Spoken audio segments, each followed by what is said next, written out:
So, as I say, welcome to you all this afternoon to this NRICH live event for those of you who are secondary practitioners.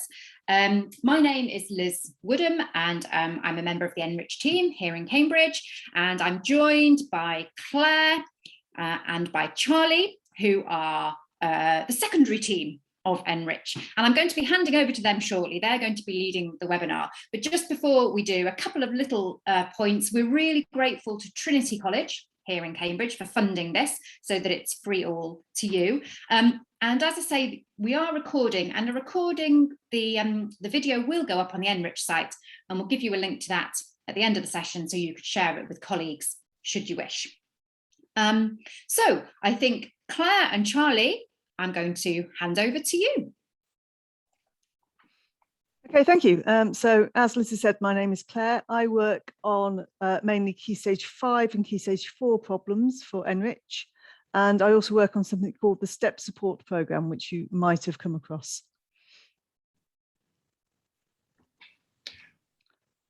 Do you want me to say something, Claire? Yeah, sorry, I was expecting you to pop and say who you Claire, are.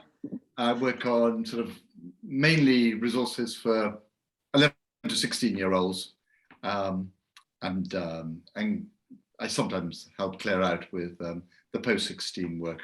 But okay. Okay. What I'll do is I'll start by sharing the NRICH homepage. I've been using Teams recently, so I have to remember how to do that on this one. There we go. Hopefully that is now showing. And we're going to talk a little bit about the problems that we created for this half-term's feature.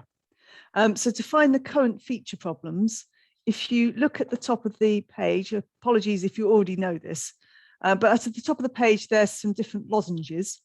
If you go to secondary teachers, and there'll be a box saying latest feature, and if you click on this feature, this will find all the problems that we have created for this half term for Key Stage 3, Key Stage 4 and Key Stage 5.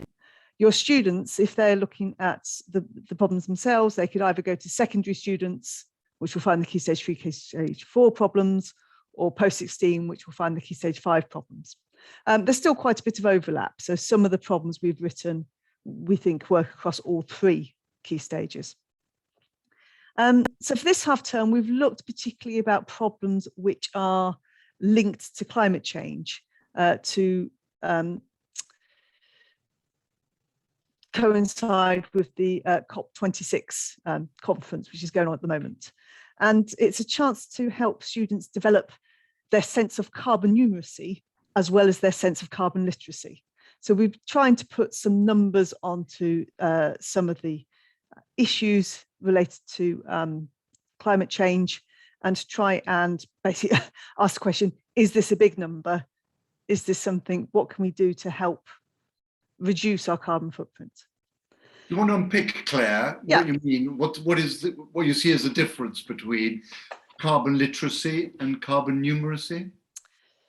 I think it's the difference between knowing that these things matter, but then also knowing about the scale of these things. So if you are making sure that you only use low electricity lights in your house, that doesn't mean that you can go off and take holidays in New Zealand every 6 months. That's not going to, in the grand scheme of things, the lights are not going to make much of a difference. So it's knowing what are the big things. I mean, I'm not saying that little things don't matter, but we should really look at the big things and try and reduce those as much as possible. Okay, shall we look at carbon footprints first, since I've mentioned that a few times? Okay. So we've got 1, 2, 3, 4, 5, 6, 9 different resources across Key Stage 3 and Key Stage 5. Comparing carbon footprints, we've said is age 11 to 18. I think also some of the aspects of this could be used in Key Stage 2 as well, if you like. And it's got a little bit of an interactivity, which is asking you to link together the objects and the amount of carbon that is contained in their creation and their use. So I'm going to let everybody have a quick look at that. And then maybe in the chat, suggest an item or activity, and then the amount of carbon that is created or used in that activity. I can see the text quite clearly, but I just wonder if we should just zoom in a little I'll bit. have a go. Oops. I'm zooming in on the page. Yeah, that's How's better. that? Brilliant. And now the chat on Zoom is huge because I tried to zoom in on the wrong thing. That's better. So, okay, so we've got one suggestion of a possible link. So I'll give that one a try. So bananas at less than 10 grams. So a banana, less than 10 grams. I don't think that is the correct connection. Because when we get a pairing that is correct, they both stay green, don't they? So less than 10 grams, I think, is the smallest amount of carbon. So one of the things that you can think about is which of these probably generates the least carbon. Okay, we've got another suggestion, which is an email. So we'll try that, less than 10 grams, an email. If you get a correct pair, it gives you a little bit of, I've got the book next to me, right, no cheating. If you get a correct pair, it gives you a little bit more information about that figure, because it's obviously quite a rough figure. So those are the sort of ranges of carbon that might be contained within one email. Shall we try doing one more, Charlie? Yes. What I like about having that information is that it distinguishes between short emails and long emails, or emails with attachments, or there's a lot of context in all of these. Yeah. So we've got another suggestion, which is burning the world's fossil fuel reserves, billions of tons. So we've got a lovely way, reason here to start talking about orders of magnitude, and also what does billions of tons mean? So if we go for billions of tons and wildfires, no, it wasn't wildfires, it was,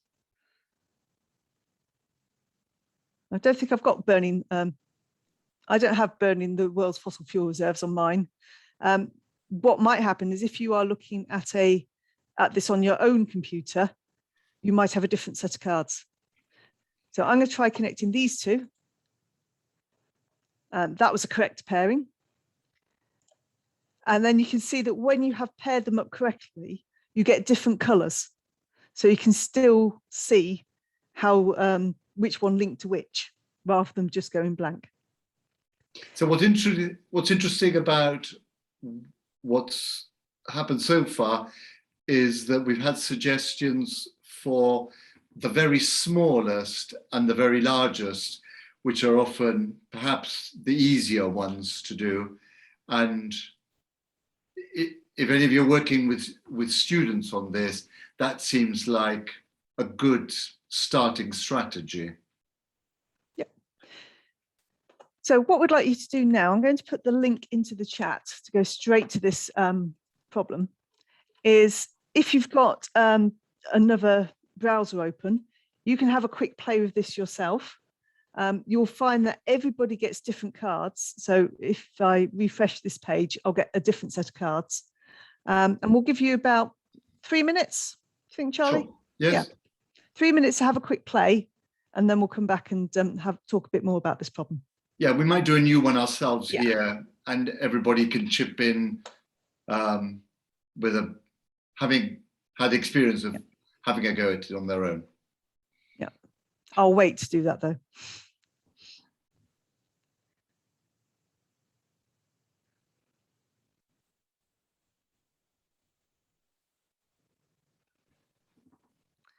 If whilst you're having the play, you think of anything that you want to share in the chat about the problem, do feel free to stick it in whilst you're thinking about it.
Okay, I think that's roughly 3 minutes. One of the things I'm very bad at is sitting here not saying anything. So I'm going to refresh this one. One of the tricks I found is that if you don't want to wait for the swirly NRICH symbol, you can just click and it skips through that animation. So if you're using this in the classroom and you want to go straight to the problem, do click and it will go. Okay, do we like this one, Charlie, or should I do a different one? Oh, I don't know.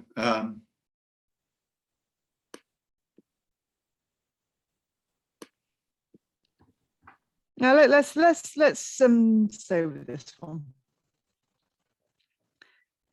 Okay, so would anyone like to suggest a pairing that we can start with?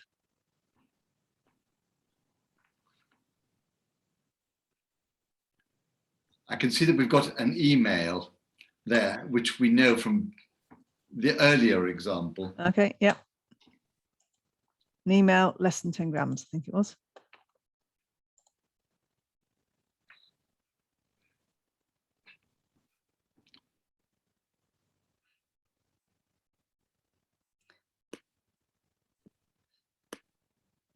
So which do we think will be the biggest one? Actually, have we had burning the world's fossil fuel reserves before? Somebody's got a suggestion for paper carrier bag. So paper carrier bag, 10 to 100 grams. Yep. Well done. That sounds good. 1 kilogram of rubbish, 500 grams, 1 kilogram. Now, I'm not entirely sure what 1 kilograms of rubbish means, but if we click on it, okay, so it can be very, very different depending on whether it's average stuff or other things. A new coal mine, millions of tons. Yep, brilliant. We've got billions and burning the world's fossil fuels. And I think, again, we're sort of attacking from the bottom end and also the top end. They're being much more successful than you and I were the first time we did this. What we got left? Actually, I think with the first one we did, we had cryptocurrencies in there, which we really underestimated. There's a pint of milk. Pint of milk, yeah. You'd hope that wasn't too huge. No. So I'm going to go for pint of milk and 1 kilogram. Yeah. And it's quite nice the way, yes, the pint of milk could be oat milk, it could be soya milk, it could be cow's milk. Yeah. So what we've got left, we've got a new carpet and photovoltaic panels. I'm going to guess that a new carpet is 100 to 1,000. Yep. And again, it gives a bit of information about what assumptions have been made in that.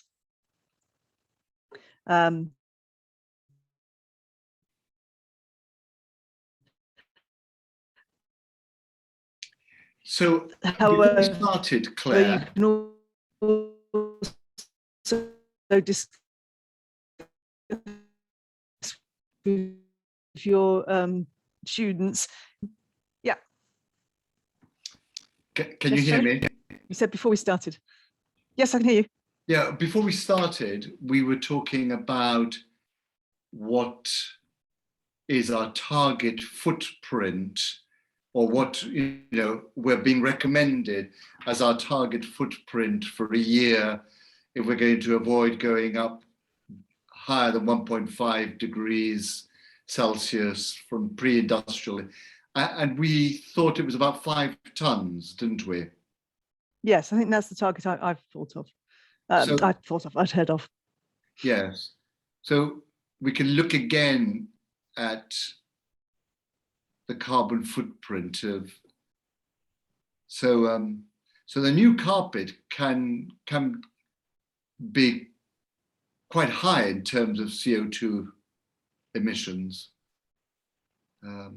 But if it then helps to insulate your house, so for example, we have a suspended floor, so we put in a really thick carpet to try and stop heat escaping, Yes. then that might be a good idea.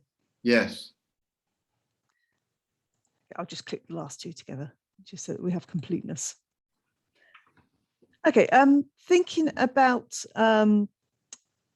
what we're saying about trying to reduce your carbon footprint, we have another activity. Before you go to the next one, Oh, Claire, no. do you want to just mention, can we go back to carbon, that in the teachers' resources, we have listed all the cards that appear. So we've had email, we've had paper carrier bags,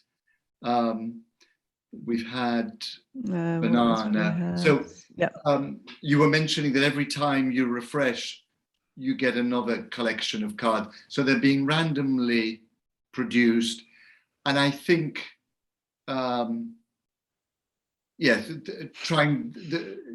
avoiding overlap in terms of the impact that they each have. But so if teachers want to have a look at the whole collection, it's there in the teachers' resources. And what appears there, which is not in bold, is the information I think that appears when you get one of the pairings right. Yeah, so for a bunch of flowers, this would be what you see as the different carbon footprints of different ways of getting your bunch of flowers. And perhaps it's also worth mentioning, and again, there's a link to this at the start of the problem, Mike Berners-Lee's work, and that all the information here has come from his book. So teachers wanting to use this interactivity, but perhaps not feeling sufficiently knowledgeable or confident about all this, may want to look at Mike Berners-Lee's work just to help them prepare for the kind of questions that might arise in the classroom. And in particular, how he went about deciding on the numerical value for some of these things. Because of course, it makes a difference if you buy apples that came from the orchard down the road as compared to apples that came from France.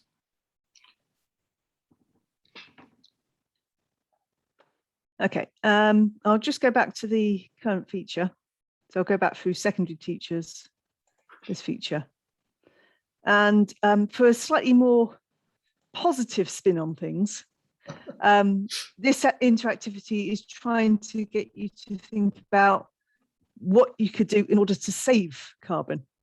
So the way that this one works is we've got some carbon amounts down the right-hand side. These you can't move. And then we've got some descriptions. And these, the idea is that you need to try and order them in the correct order. So I'll just do a quick demonstration. I'll move a few about. Actually, I think the biggest saving is going to be holidaying in Barcelona instead of Melbourne. Probably taking your holiday in Bognor rather than Barcelona would be even better, but that's not given as an option. Once you've reordered them and you think they might be in the correct order, you'll get a submit button. And what's quite nice here is that it will show you which ones are correct. I didn't do very well. And which ones are not correct. So you can then, and with your students, it's worthwhile saying that you're not expected to get them all correct first time. I think actually if I swap that one and that one, I might do slightly better. No, only slightly better. I've got 3 correct now. Well, you haven't tried to do, I think, to be fair, yes. Claire. So shall we ask everybody to have suggest what they might put in the top 2 rows? What I'll do is I'll do a new one. There we go. Okay. Actually, that looks quite similar. We have the same bottom one. So I'll put that one in. Okay, so would anyone like to suggest what might it's a little bit big now. I can't see everything. And I can't now reduce it. There we go. So this shows the amount of CO2 you might save per year. So any suggestions for what activity might save 8 kilograms of CO2 per year? Sun dry. Okay, so let's try that, see if that's correct. Nope, it's not sun drying. Actually, sun drying isn't quite as, doesn't save quite as much carbon as I thought it did. Yeah, we were both surprised by this. I think it was 27, if I remember correctly. Yes. Okay, switching to renewable. Try that. Ooh, I imagine that's going to be more, isn't it? I think that might be quite high. I'm going to try putting that one there. Yeah. Okay, so something else for 8. So thinking about the 5 tons that we were talking about as our target, being able to save 745 kilograms can make quite a big impact, can't it? Someone's suggesting swapping TV and computer. I'll give that a go. Aha! Yes, I think we're almost there now. So I am going to perhaps suggest that that one goes there. Oops. Yay. So, I mean, some of these things, like being shouted at to turn off the lights all the time, perhaps that doesn't make much of a difference, but making sure that you find other means of transport other than flying makes a huge difference. Is there anything else you want to say about this one, Charlie? Well, again, if we look at the teacher's resources, we've put the whole collection of items that appear there. And like in the previous one, whenever you refresh, you get a random selection. I can't remember whether there's any mention of where this data came from. I don't think this is from Mike Berners-Lee. No, it isn't. I think there might be on the problem. I'm trying to go back to the problem. Nicola. Okay. So she's somebody that we have, that our IT, the person who created the interactivity knows.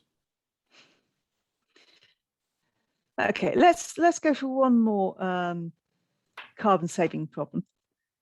And let's have a look at food impacts. So again, this is another card sort activity. And in this case, we've got a little bit of a description first, because the way you produce the food can have a huge effect on what the carbon impact is. So we've got an example in the text about asparagus. If you're just getting asparagus grown locally, that doesn't have a very high carbon impact. If your asparagus is flown by plane from Peru, that has a much bigger carbon impact. We have a collection of foodstuffs at the bottom. Would anyone, and these down the side here, these can't move, and they are ordered according to the average impact that the different foodstuffs have. So would anyone like to suggest what might be at the top of the food type list? Which food has the highest average impact and also has a very, very wide impact? Nope, I possibly wasn't looking at the messages.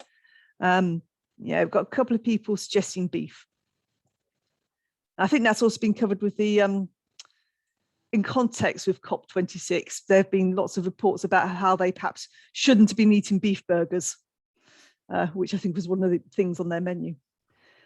Anyone like to suggest something that might be right at the bottom, so which has a really, really low impact, which I think is a bit harder? Yes, the bottom 3 are very similar in terms of impact. I've got a suggestion of eggs. Okay, let's just throw some things in and see what happens. I think lamb's quite high. I think tofu's quite low. Farm prawns is quite high, I think. Let's hope that beer is quite low. There we go. Let's try that. And again, once you put everything in, yeah, you can see how well we've done, which perhaps isn't, well, it's possibly worse than random. I'd have to work out the actual probability of that. I think from what I remember, I think nuts might actually be the lowest one. And I think that the thinking behind that is that you grow nuts on trees and the trees are acting to absorb carbon as you're producing the nuts. Okay, is there anything else you want to say about this? Well, I think about all three interactivity. So there are three interactivities, and then we're going to talk about the problems that don't have interactivities. Yeah. And we don't expect students to know the right answers right from scratch, but we're hoping that this is sort of a slightly playful way of engaging with this information and getting their heads around it.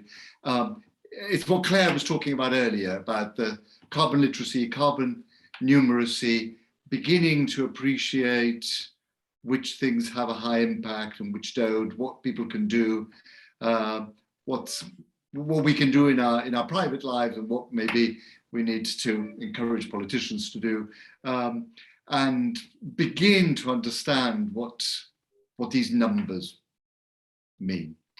I'd like to pick up on Fiona's comment as well, which she said that almonds use up lots and lots of water.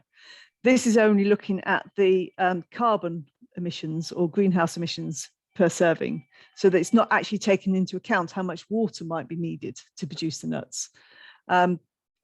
If we look at, we have another activity, which is called Eating for a Better Planet. Well, it's not an interactivity, but another problem. I'm afraid my computer seems to be a bit slow at the moment. This problem is asking you to start thinking about other issues as well. So for each foodstuff here, you've got the amount of emissions, which is also being converted into the number of minutes of driving you can do for that. But it also includes the amount of water, the amount of calories, and the amount of protein. So you could start thinking about compound measures and which is the best food, which gives you the most calories per 1 minute of driving, or which uses the least amount of water per gram of protein. And you can use different measures to try and work out which one you think is the best food. There's a link to the complete set of cards as well. So if you want to use those in a classroom setting, you can think of lots of different ways you could use them. But that does start to talk a bit about the other issues like water as well as emissions. Yeah, and Sarah Bridle, who's produced these cards, offers some advice on how the cards could be used in the classroom. So we've got a link to where Sarah Bridle's website is, where she talks a bit more about how you might use them. But just as a class activity, think about which is the best food, which is the worst food. It's also quite nice to have a question which doesn't necessarily have a correct answer, which is quite an interesting concept in a maths classroom sometimes. Okay, so I think we've looked at lots of these. We have 3 problems on Frosty the Snowman, which we're not going to talk about at the moment, but do go away and have a look at those ones. They're about snowballs melting and what happens as the snowballs melt. I think the last problem we were going to talk about is minimal connector, which is has a slightly different key stage range. So we've aimed this at key stage 3 and key stage 4 and key stage 5. And the idea behind this is how maths can be used to try and minimize the resources needed to connect 4 towns. So we've kept it as a very simple problem. Okay, what do we want to say about this? So it's asking you to imagine a situation where you've got 4 towns and we've got 2 possible ways to connect the 4 points. You could also connect them with a complete square, but then you don't actually need this line at the bottom.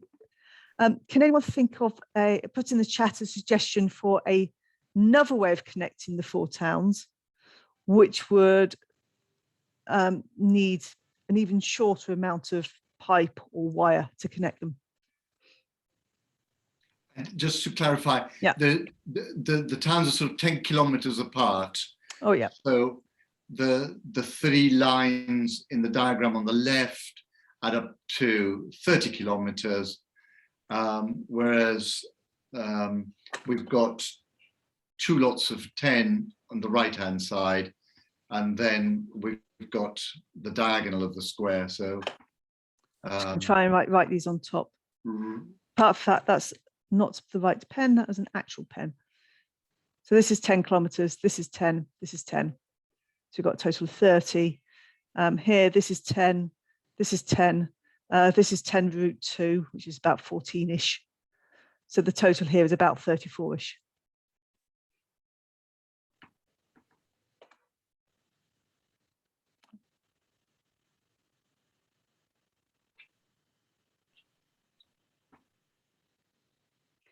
Okay, I think we've got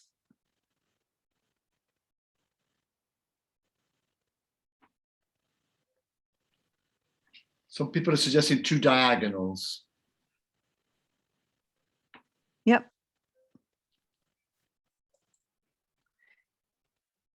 Yeah, so in some ways, this is almost a slightly counterintuitive one, because you are essentially creating a new node in the middle. To go back to the language from our previous feature. Yeah, that's meant to be a straight line. So you'd get something that looks a bit like that. And you connect and go round. So to go from here to here, you can go that way. And I'm trying to remember what that total length is. Well, it'll be 2 lots of 10 root 2. 2 lots of 10 root 2, which is slightly more than 28.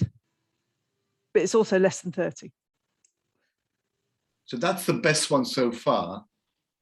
But intriguingly, the problem says that there is an answer which is less than 28. So I don't think I want you to scroll down yet, Claire, but that's our challenge for everyone. How can you improve on that X? Any suggestions?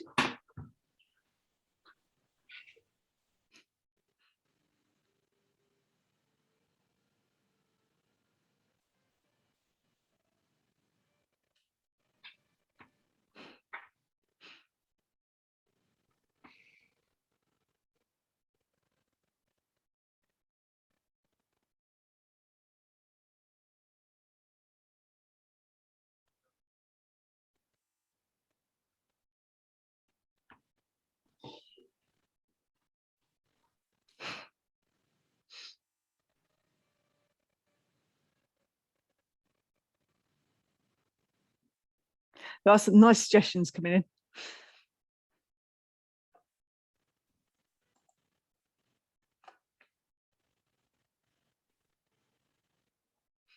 Yeah, so every town has to be able to get to any other town.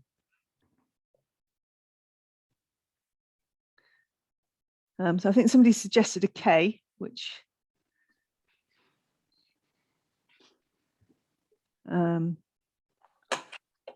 is a nice suggestion. I like that one.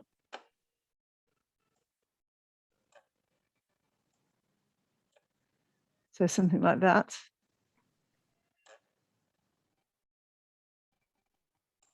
Now that one feels to me as if that one's going to be longer than 30. Because this line's got to be longer than 10, and this line's got to be longer than 10.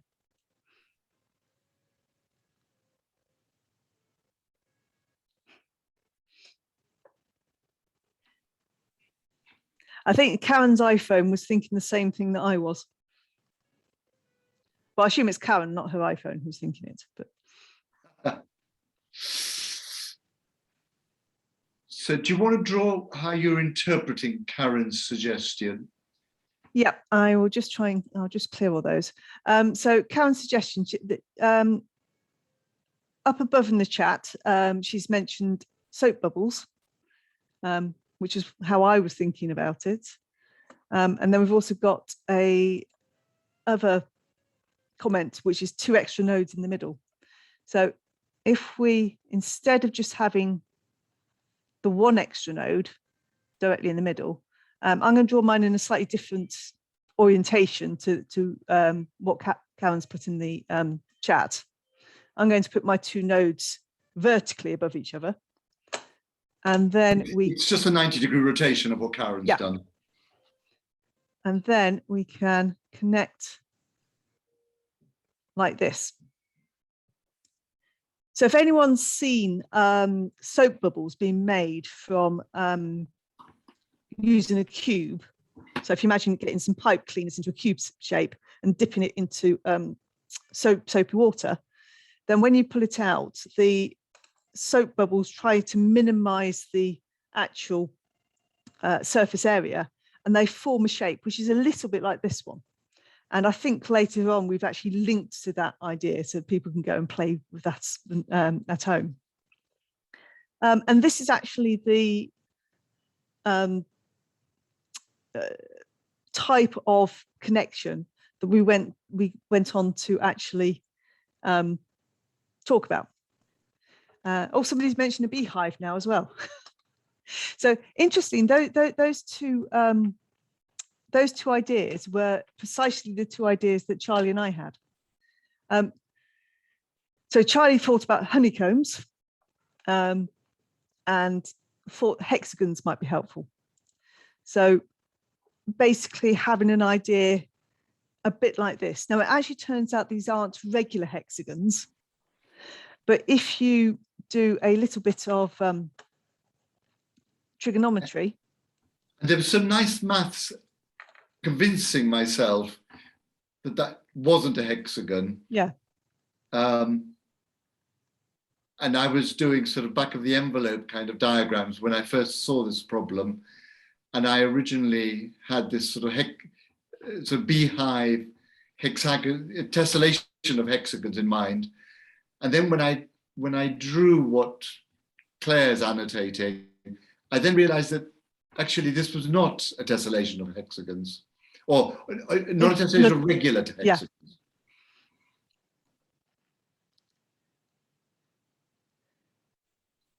Yes, so the other thing that sort of I had to convince myself about is that these hexagons actually have all their angles equal to 120.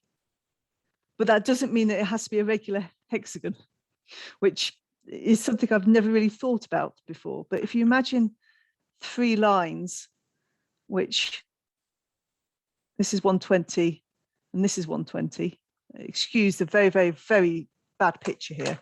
You can actually make these lines basically as long as you like. And if I make this into an isosceles trapezium, these are going to have to be 60 and 60. And then if I reflect this and put it onto the other side, let's go for green.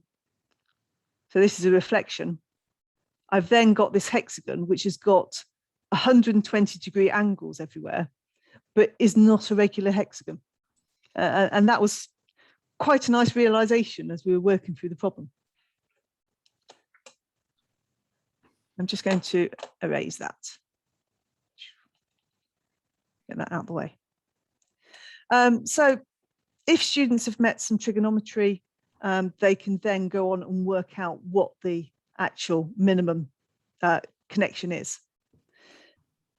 Shall I scroll down, or do we want to say yes, more yes. about So that's the reason why this seems suitable for Key Stage 4 students, because you can get the same answer as you will see later by using trigonometry. So if I scroll down a bit more, it's got me talking about soap bubbles, and that was my diagram when I was thinking about soap bubbles, which is very similar to what we've discussed before. There is a link to a video here about making bubbles inside cubes, which I would highly recommend everyone goes and has a look at after this session. And then Alf, who first came up, I think Alf first wrote this problem, am I right? Yeah. We contacted Alf and he used the spreadsheets to find the solution. So we have Alf's solution as well. Yeah, but we contacted him because he claimed that you could have an answer which was smaller than 27, and we didn't believe him. So. And it turns out that he actually meant smaller than 28, but I wasn't going to point out that he was wrong. But yes, we contacted him because we could not get the answer less than 27. Using this sort of picture here, you can generate a little spreadsheet, and you can do this even with your Key Stage 3 students. I was trying to do 4 - 1 and failing spectacularly. Or it might be something that you do with Key Stage 4 to try and convince yourselves that the beehive model really does give you the smaller solution. And you could just do a bit of trial and improvement and keep looking between two values. You could also use Desmos or GeoGebra and sketch a graph of the connection and use that to find what would be the minimum length. So that would be another way to do it. I have a tendency to try and use the highest level of maths that I can, rather than thinking about the simple things. So from this picture, I went into calculus. And I've just written down a few little notes about what I did. And then it turns out that I got exactly the same answer as Charlie did. So it gives you an opportunity to sort of look at those 3 different methods. Is there anything I've forgotten, Charlie, on this? No, but it feels quite nice to be able to solve this problem in a variety of ways. The calculus sort of convinced you found much more convincing than the trigonometry in terms of convincing you that you had the best possible solution. But yes. So that's a nice conversation to have with students as well. But also it sort of links up to our snowman problem. I wonder whether it's worth just going to the feature and just pointing out the 3 different titles that we have for our Frosty program problem.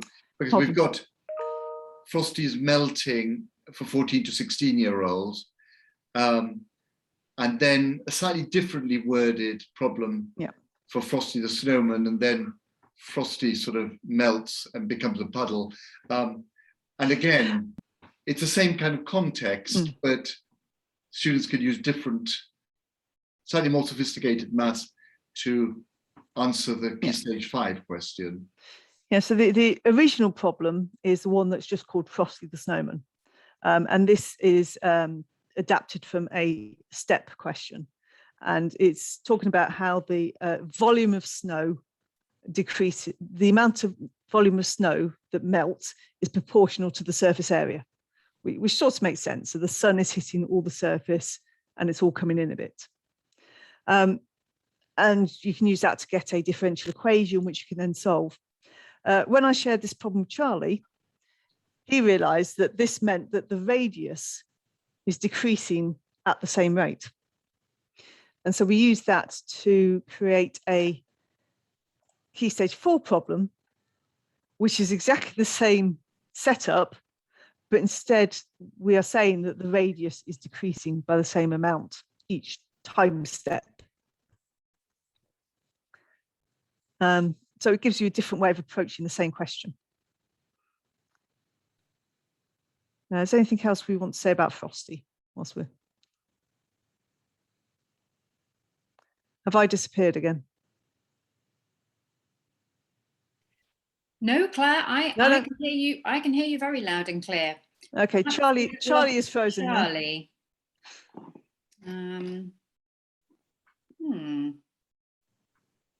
That's strange. Oh yes, I think No, he's no, just dropped out. Charlie's gone completely. I'll keep an eye out for him in the waiting room in the hope that he comes back. Okay, thank you. So that's how long have I got? I've got 10 minutes. I'll just very, very briefly show you the last item in our feature, which is waste and recycling. So the idea behind this one is that we've got a set of bits of information, and the students need to try and use the bits of information to try and solve some questions. The bits of information are on cards, and this is going to be a little bit small to see. Charlie's back again. Yeah, sorry. I got a connection's unstable. Sorry. Yeah. I talked a little bit about Frosty and about how we took the step question and then turned that into a Key Stage 4 question. Thank you. Yes. So I talked about that very briefly, and I was just spending 2 minutes talking about waste and recycling. Okay, yes. And then I was hoping you were going to pop up again at that point. Okay. So with waste and recycling, we've got a set of bits of information, and there's also 2 questions in there. So the idea is that these get cut up and they have to use them to try and answer how many plastic bottles does the family use each week on average, and how much of the family's recycling is made up of other materials. And they've got lots of bits of information to try and put together. So it's a real sort of collaborative exercise. The idea is that you perhaps put students in groups of maybe 4, share the cards out evenly between them. And then the idea is that the students provide their information. They don't get their cards taken off them and somebody else putting them together. Is there anything else we want to say about this problem? Actually, it took us a while to solve, and so in the support, in the getting started, we've suggested that question 1 is a little bit easier than question 2, so it's worth focusing on question 1 first before going on to question 2. The other thing I'm reminded of, Claire, when we were thinking about today, is that this is slightly different to the kind of resources that we normally produce, but because it's there's a lot about COP26 in the media at present. We know that young students are very concerned about environmental issues. There may be lots of teachers who are wanting to bring these kind of issues into the classroom. So we just wondered whether to spend a couple of minutes asking everybody whether they've come across other sources of good material that they want to post in the chat, because this is an opportunity for all of us to share some good ideas, some good resources that we've perhaps tried in the classroom ourselves, or that have been recommended to us, or we know people are trying and using. So shall we give everybody a minute, just in case anybody's been doing work of this sort in the classroom and wants to chip in something in terms of their experience of using lesson time maths classroom to get students thinking about carbon literacy, carbon numeracy.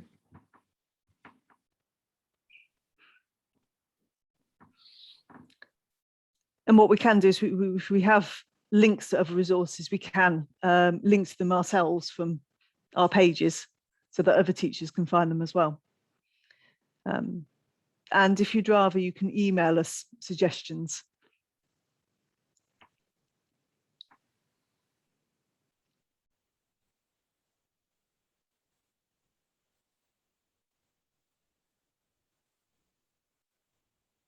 I thought someone was emailing us a suggestion, but no, it was Liz sharing our email.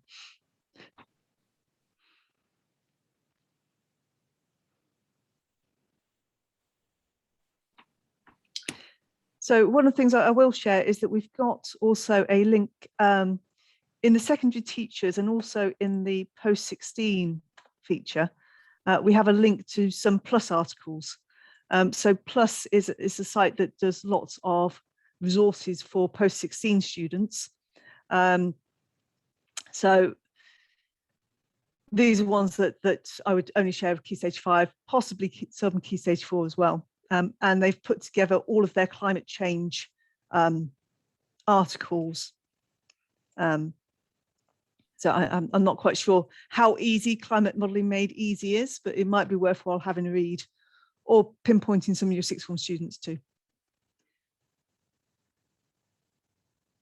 Another option would be perhaps trying to gather some data on carbon savings. So we've got a few carbon savings numbers, but students could try and challenge themselves. How might they save 5 tons of carbon per person per year, and try and work out with a way of doing that.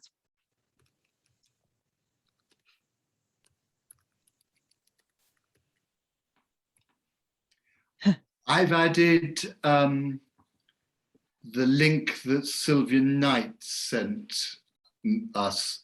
The Royal Meteorological Society is at COP26, and they do a short video update every day.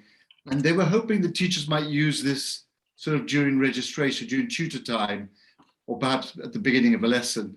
And it was Sylvia who we worked with originally, who got us thinking about all this.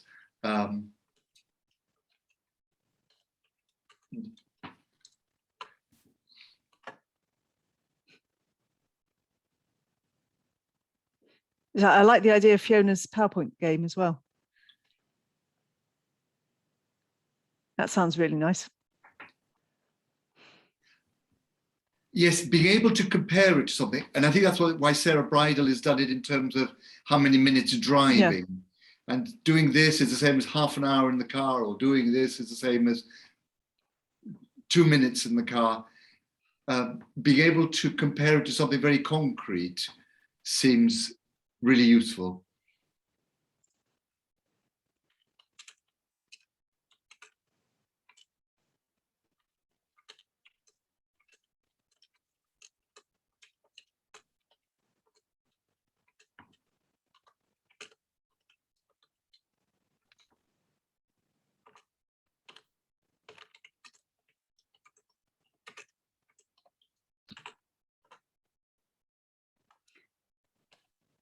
Okay, so I was just typing in a quick message.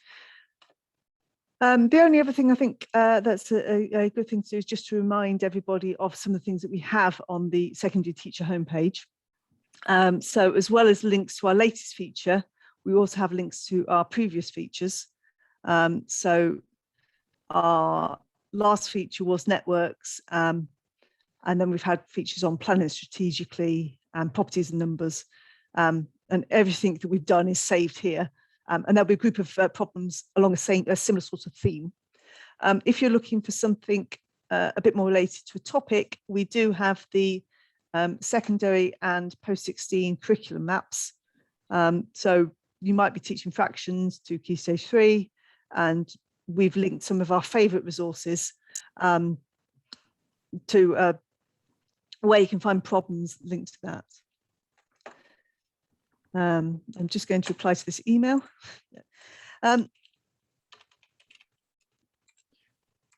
So while Claire's busy, yeah, currently we're busy creating new problems for the next feature, which is all going to be about proof. And there'll be a webinar about it in January. But another thing you might want to look forward to is we've also been working on our Advent calendars. So in December, there'll be a new problem every day. So we'll publicize this in our newsletter. I presume you're all getting our newsletter, and that's how you found out about today's event. But if not, if you scroll down to the bottom of the page, Claire can show you bottom in the black bit also. Oh yeah, you can sign up there. There's there and also down here. Yes. Yes. I assume newsletter and mailing list is the same thing. It's exactly the same thing. Yeah. So that will ensure that you get notified of what's happening. Well, it goes out once every half term. So it's usually six a year. I think Colleen's going to enjoy our next feature. There's going to be a lot of proof sorting, Colleen. Yes. Okay, I think we'll ask Liz to pop back in again and just tail off the webinar. I'm going to stop sharing. Thank you very much, Charlie. Thank you very much, Claire. Yes, I'll just do a little bit of housekeeping to round off. Let me share my screen one final time. So if you don't already follow us on Twitter and would like to, there is our handle at NRICH Maths. And if you'd like to talk about this event in particular, please use that hashtag. Charlie and Claire have both mentioned the newsletter already, so that's an alternative way of keeping in touch with us. And Claire has already outlined where you can find the curriculum, maps, past features. You didn't mention the STEP, Claire, but there's our link to our STEP support materials, should that be relevant to you in your setting. I mentioned right at the very beginning that we would post the recording of this webinar. That is the URL where the recording will go, and hopefully that'll be up by the end of the day tomorrow. You will get an email reminding you of that link also. And finally, please do fill in the evaluation form if you can. As I said, we are funded by Trinity for these webinars, which means they're free to you as participants. And it's really helpful for us to be able to feed back to our funders. We do hope that you have enjoyed this webinar, that you'll go and explore the resources in more detail and of course use them with your students. And we hope as well to see you at a future event. So thank you very much indeed. Goodbye. Thank you. Thank you.